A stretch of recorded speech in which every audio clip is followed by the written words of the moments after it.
Y arrancamos esta primera parte de la mañana de Herrera en Cope Melilla y lo hacemos como todos los lunes hablando con portavoces. En este caso, en esta sección de portavoces, es el turno para Coalición por Melilla y tenemos con nosotros a su portavoz, a Dunia Almansuri. Dunia, buenos días. Buenos días. Dunia, comenzamos hablando por el tema que más nos ha dado de qué hablar en estos últimos días, como es, bueno, pues esas exportaciones de mercancías que han tenido lugar desde Marruecos hacia España. La última en concreto, en un segundo intento, se consiguió pasar un camión con una carga de pescado. ¿Cuál es la valoración que se hace desde Coalición por Melilla con todo lo que se está viviendo en torno a este tema que está dando mucho de qué hablar? Bueno, en primer lugar, y yo creo que la valoración o el término que resume todo lo que está ocurriendo no puede ser otro que el de la anormalidad. Estamos en una situación totalmente anormal, totalmente fuera de lugar, porque no debe ser la situación normal en un puesto fronterizo, con las normas que deben imperar en este tipo de situaciones, y estamos en una situación de incertidumbre total, porque eso de anunciar a bombo y platillo, primero el que ya se podían hacer expediciones de Melilla a Marruecos, ahora de Marruecos a Melilla, y ahora estamos que una prueba, que otra prueba, que sí, que no. Yo creo que la incertidumbre que se está generando en la ciudadanía no es sana. Se deberían hacer los anuncios cuando estuviera todo cerrado y acordado, porque al final te genera una decepción tras otra y tiene la ciudadanía unas expectativas que luego no se cumplen. Ujú. Luego el cómo se hace, se cuestiona por qué pasa por un punto de inspección. Es que hay que cumplir con las normas. Todo lleva su trámite, que lo entendemos, pero debería ser fluido y tener acordado a ambos lados de la frontera cómo debe ser, no que Ujú. ahora llegue en un sentido como el otro, y que llegue un camión con mercancía para Marruecos, que Marruecos le haga darse la vuelta, o a la inversa. Claro. O sea, yo creo que estamos ahora mismo en una situación totalmente anormal, una situación que debería estar corregida desde hace muchísimo tiempo. Aquí creo que la diplomacia entre España y Marruecos está fallando, algo no está funcionando, o algo peor, que hay algo que no nos cuentan. Espero que sea lo primero, la falta de fluidez en las relaciones, porque lo normal y lo coherente sería que volviéramos a ese paso de mercancía reglado normal y a ese tránsito aduanero de personas igualmente normal, con un régimen de viajeros en el que se permita pues una cantidad de productos que uno, bueno, pues pueda adquirir tanto a un lado como al otro lado de la frontera. Ujú. En cuanto a la forma de actuar de delegación del gobierno, hombre, está claro que yo creo que todos estamos de acuerdo en que si la delegada del gobierno anuncia que previsiblemente el pescado pasa el día 18, si no pasa, entendemos que no es por culpa de España. O sea, algo ha habido en el otro lado, ¿no? De hecho, la información que a nosotros nos llega a ver una falta de documentación que le requería España a Marruecos. Pero ¿cómo calificaría la forma en la que sí se está actuando desde delegación del gobierno con respecto a la información que se está facilitando o a la no información que se está facilitando tanto a Ciudad Autónoma como, por ejemplo, a la Confederación de Empresarios, que ya en la última reunión no asistió porque decía que se sentían atacados porque esto era una falta de respeto, ¿no? Que ellos son los representantes de los empresarios desde hace 45 años y que se les estaba faltando el respeto? El gran problema es la poca información y mal dada. O Ujú. sea, tú no puedes asegurar que algo va a ocurrir en una fecha concreta si no lo tienes todo completamente atado. Claro. Porque que ahora en Marruecos aleguen o España alegue que ha faltado documentación es porque tal vez no se haya dado la información correcta de cuál es la documentación que hay que aportar.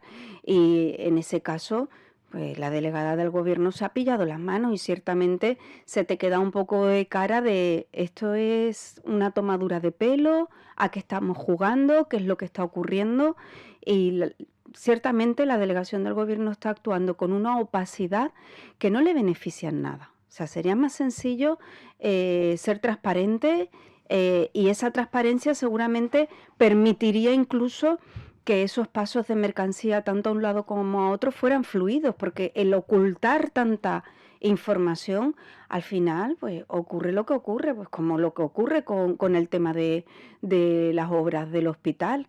Se ha intentado ocultar toda la información y al final cuando intentas ocultar la información te explota a ti Ujú. esa falta de información. Pero bueno, si quiere hablamos luego del tema del hospital. Pero es cierto que la delegada del gobierno está quedando, permítame el símil, a la altura del betún, porque es que no es normal lo que está ocurriendo con la delegación del gobierno. No es normal que se apele a temas administrativos que una vez que señalas una fecha, esos trámites administrativos tendrían que estar perfectamente aclarados y perfectamente cerrados y que tengan los melillenses en un aire de, oye, a ver qué es lo que podemos hacer. Ujú. ¿Podemos traer? ¿No podemos traer? ¿Podemos llevar? Porque ese también es otro problema, el Claro. comprar aquí y llevar a Marruecos. Ujú. Entonces ahora mismo es un caos total y una situación anormal que no nos merecemos. Además, usted lo indicaba, opacidad, ¿no? Al final, yo hablo por la parte que nos toca a los medios de comunicación, tienen un gran servicio de prensa, un gran departamento de prensa en delegación del gobierno, pero es verdad que en este caso creemos que no se está actuando correctamente, porque al final los medios de comunicación lo estamos teniendo muy difícil para informar, al final son fuentes empresariales a través de las que podemos llevar la información al ciudadano, y luego hemos visto como en Ceuta sí que pasaba ese camión y estaban los periodistas sin frontera, cogiendo las imágenes, fotografías, y eso en Melilla pues no lo hemos tenido, ¿no? Y es verdad que hay, desde mi humilde opinión, hay una estrategia equivocada. Hablemos también de la frontera. Vimos hace, bueno, pues unas semanas a Grande Marlaska inaugurando la frontera inteligente. Hablaba de que, bueno, pues que hay una relación estupenda, excepcional, decía, con Marruecos, que somos países hermanos y que, bueno, pues que todo va estupendamente. ¿Usted cree que la frontera funciona estupendamente? En lo único que le doy la razón al señor Marlaska es que Melilla y Nador son ciudades hermanas, Ujú. porque ciertamente nos unen lazos de amistad, Claro. familiares, de arraigo, de que a muchos melillenses les gusta ir a disfrutar, de las playas que tenemos cercanas, etcétera. Es lo único Ujú. que le puedo dar la razón al señor Marlaska que vino a visitarnos. En cuanto a la frontera inteligente, parece ser que no está en funcionamiento. Y digo parece ser porque sigue habiendo colas interminables, Ujú. tanto en un sentido como en el otro. Por lo tanto, si esa es la frontera inteligente, creo que la inversión ha sido totalmente innecesaria porque no ha mejorado en nada el tránsito de personas o la fluidez que se esperaba. Quiero ser prudente y darle un margen de tiempo. Quiero pensar que son ¿no?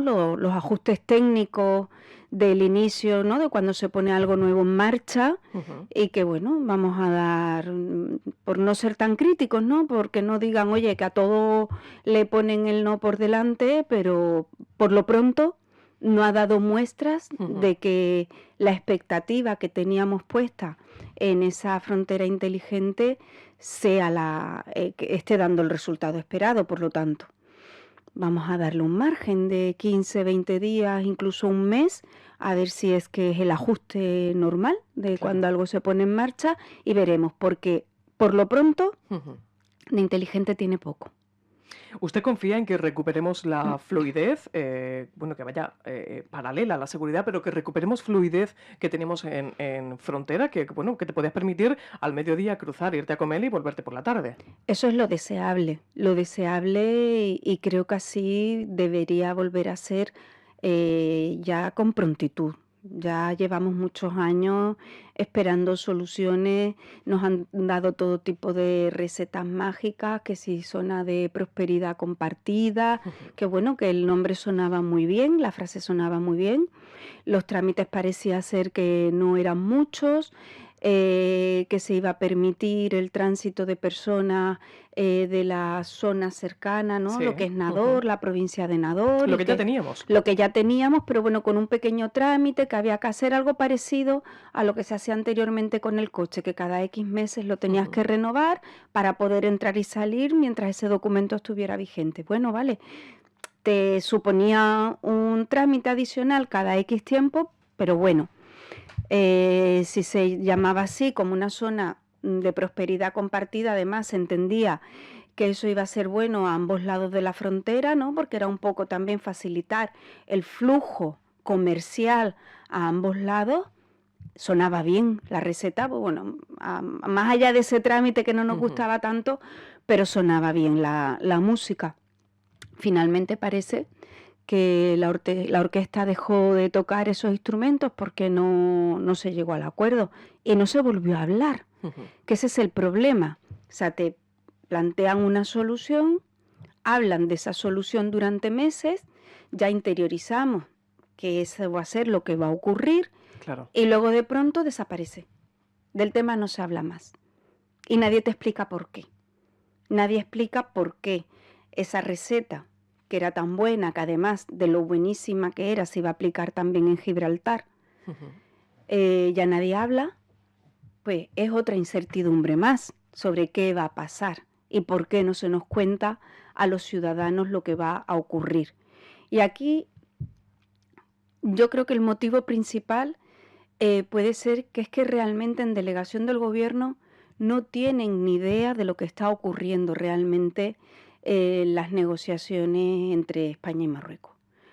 Porque si supiera realmente lo que va a ocurrir, no se aventuraría a hacer el ridículo un día sí y otro no, porque para mí, como política, lo peor es dar una fecha concreta y que esa fecha no se cumpla.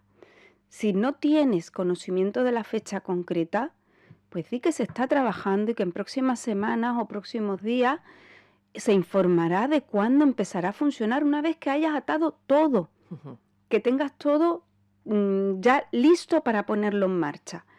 Y yo creo que o bien se actúa con opacidad, con nocturnidad y alevosía, porque no tiene ningún otro sentido, o la delegada del gobierno intenta poner un parche tras otro para defender la mala gestión que está habiendo en este sentido por parte del gobierno central y no está defendiendo realmente los intereses de los melillenses, porque ella es la delegada del gobierno en Melilla. Es cierto que es una enviada del gobierno, pero ella es de Melilla. Tiene que defender los intereses de Melilla, al igual que los diputados en la Asamblea de Melilla, que más que estar preocupados por lo que ocurre en Melilla, pleno tras pleno, lo único que hacen es defender a la delegada del gobierno y a Pedro Sánchez. Por lo tanto, el Partido Socialista tiene que poner los pies en la tierra en la que está, que es Melilla, y empezar a defender los intereses reales de los melillenses para que todo esto de lo que estamos hablando sea una realidad. Señora Mansuri, abordemos también otro tema que ha sido, bueno, pues uno de los abanderados por Coalición por Melilla, como es la zona económica especial, y hemos visto cómo en el último informe elaborado por el Observatorio de Ceuta y Melilla, estos abogan por declarar ambas autonomías como zona económica especial con el objetivo de conseguir nuevos incentivos fiscales y regulatorios para las dos ciudades autónomas. ¿Ustedes siguen manteniendo que es la mejor solución? Sí, evidentemente, y no solo porque lo diga el observatorio, sino que ya en el plan estratégico que aprobamos en el año 2022 por parte de Coalición por Melilla, porque fue un proyecto que abanderó la Consejería de Hacienda, Empleo y Comercio, eh, se marcaba esa línea, o sea, se abandonaba totalmente el tema de unión aduanera por los perjuicios económicos que iba a traer a Melilla y sacarnos de esas zonas especiales, ¿no? Estamos catalogados en la Unión Europea como zona especial en cuanto a envío de fondos, en cuanto a especial atención, porque aunque no nos consideran zona ultraperiférica, pero casi que lo somos, Ujú. ¿no? Y había otro mecanismo que era el de zonas con un difícil desempeño o algo así, era, Ujú. no recuerdo el término exactamente, que podía ir aparejada al de zona económica especial para poder mantener las bonificaciones y los incentivos que ya tenemos por estar alejados del territorio y además crear esa zona económica especial que incrementara de alguna manera las ventajas fiscales que tiene Melilla Ujú. y así posicionarnos de alguna manera con una ventaja respecto al resto del territorio. Porque cuando se habla de Ceuta y Melilla, en la península sobre todo lo que desconocen es que esos incentivos y esas bonificaciones las tenemos precisamente por la dificultad que tenemos pues para abastecernos, para movernos y para algo que en la península es impensable, el que tú te puedas quedar encerrado en tu ciudad un fin de semana, bien por el coste del transporte, Ujú. bien por el precio, ¿no? Eso es algo impensable. Tú estás en la península y siempre tienes manera de moverte, Claro. en coche, en tren, en autobús, en avión, y eso no ocurre en Melilla. El que lleguen las mercancías a Melilla es más caro, porque claro, ya no es solo el transporte terrestre hasta que llega a Málaga o Almería, sino que luego se tiene que subir en un barco y luego tiene que haber Ujú. otro transporte terrestre que redistribuya la mercancía. De ahí que se pidan, por ejemplo, que hemos pedido a través de Coalición por Melilla ya en numerosas ocasiones, con enmiendas a los presupuestos generales del Estado, la bonificación al 100% en el transporte de todas las mercancías que sean consideradas de primera necesidad, que es la única manera de poder abaratar en Claro. algo el coste de las mercancías y que como mínimo nos cueste lo mismo que cuesta en la península el producto. Ujú. Eso en cuanto al producto, que nos cueste lo mismo que le cuesta al resto de ciudadanos. Y el que podamos viajar, como el resto de ciudadanos, que usted bien ya lo apuntaba, ¿qué valoración hace de los transportes actuales que tenemos y de las críticas que ha habido al transporte marítimo que entró en vigor el pasado enero y que está, bueno, ha generado hasta una plataforma de afectados? Es que estamos peor que nunca. Estamos peor que nunca. Lo que no puede ser es que tú quieras viajar un fin de semana y que sea imposible, porque o te tienes que ir un viernes o incluso un jueves, porque claro, ya con la situación que estamos, la gente reserva con mucho tiempo de antelación, Bueno, en enero ya los billetes para Semana Santa de ya abril son ya no había inexistentes. camarotes Ya, sí, prácticamente. En sí, enero. ya te tienes que ir 3 días antes para Claro, poderte ir. Y hombre, quien trabaja, quien tiene hijos en el colegio, pues no lo puede hacer. claro. Entonces te queda la opción del avión. Que bueno, más o menos ahora tal y como están los precios del avión, lo digo porque Sí. precisamente yo he estado mirando vuelos Ujú. para la Semana Santa y cuesta lo mismo irte en avión que irte en barco con el coche, pero claro, Claro, ya tienes el añadido de que tendrás que alquilar un coche. claro. Si quieres hacer movimiento, quieres tener un vehículo en la península para poderte mover. Y estamos fatal, estamos muy, muy mal. Es verdad que el que ahora tengamos ese último vuelo, que llegamos a Melilla un poquito más tarde, Ujú. pues eso pues viene bien, ¿no? Porque te permite pasar un día entero en Málaga de ida y vuelta, que antes se solía hacer en barco. El barco salía por la noche de Melilla, llegaba por la mañana y luego volvía a salir por la noche, poder hacer esos trayectos de un día, esas excursiones de un día en avión.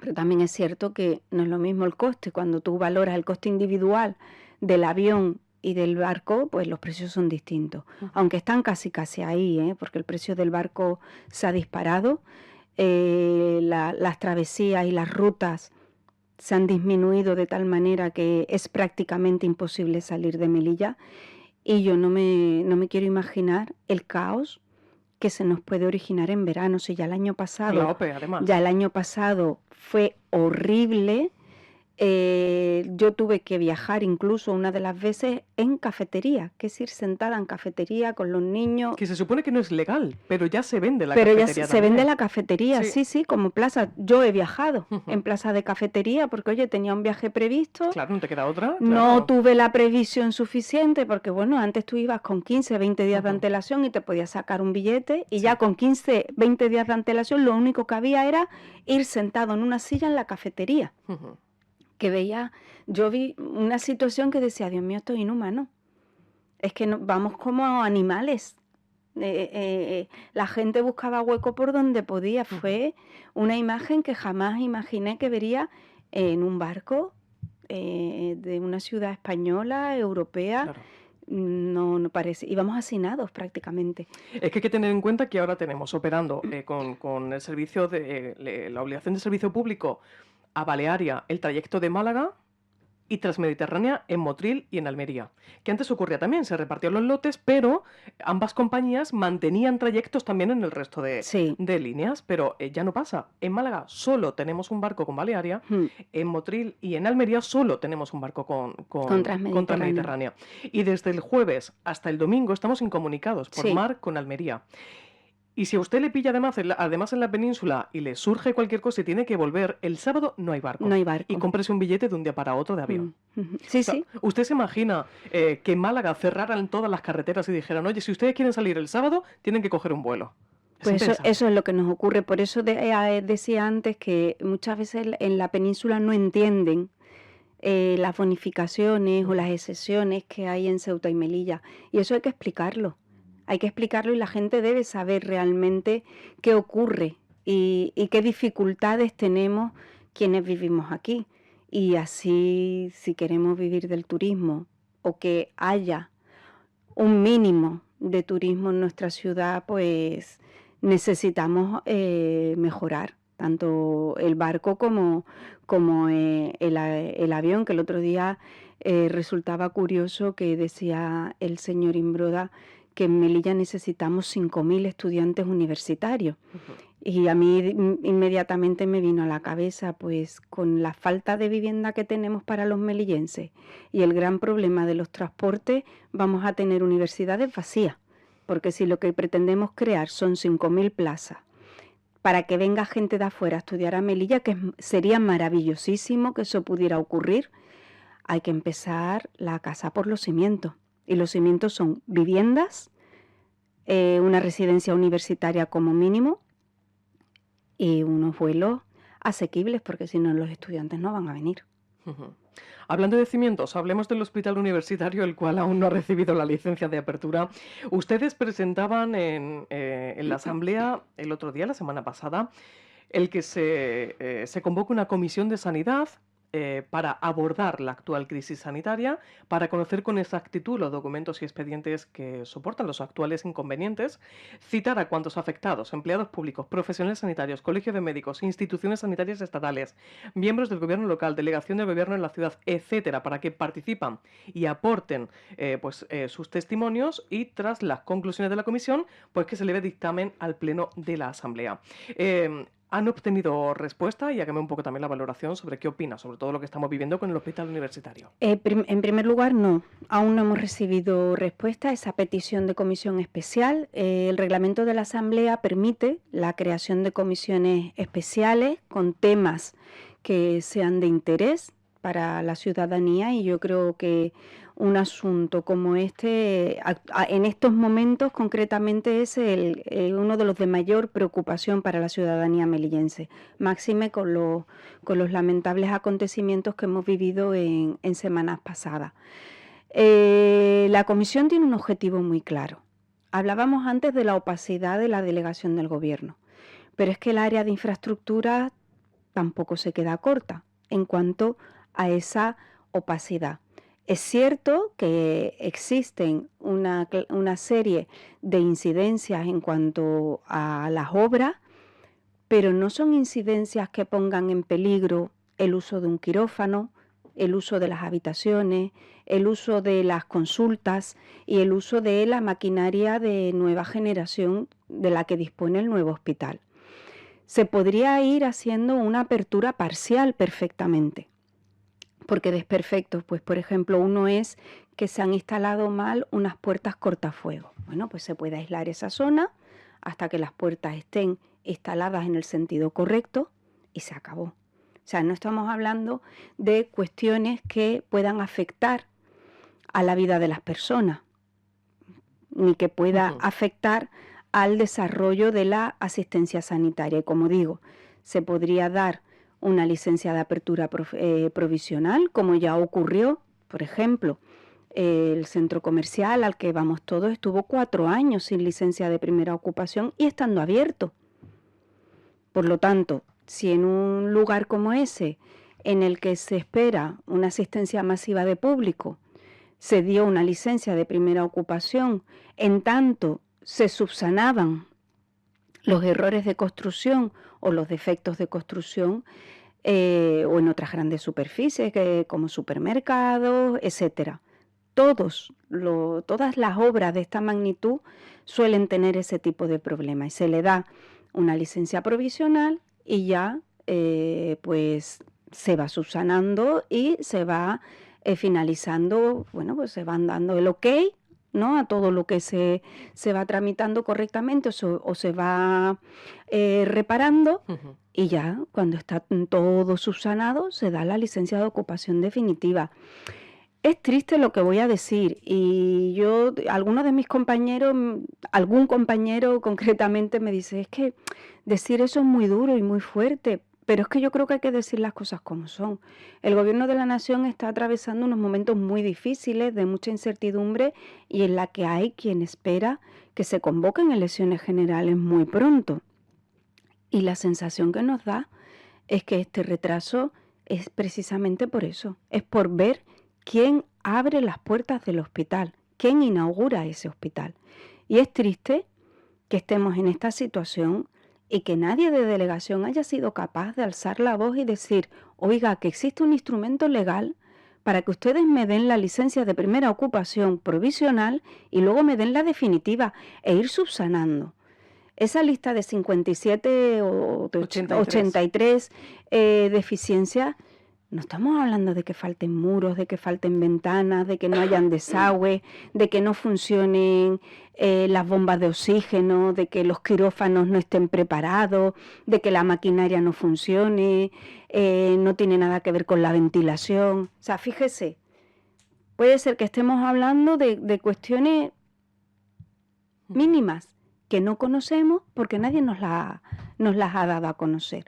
De ahí que haya una comisión en la que, como digo, el reglamento de la Asamblea permite que se invite a funcionarios tanto de una administración como de otra y que se explique. No solo lo que ha ocurrido y está ocurriendo con el hospital, sino lo que ocurre en general, con esos protocolos de quién decide cuándo se deriva un especialista, quién decide cuándo se realiza una prueba, quién decide si estás lo suficientemente enfermo o no para que se te envíe de manera preferente o urgente a una especialidad.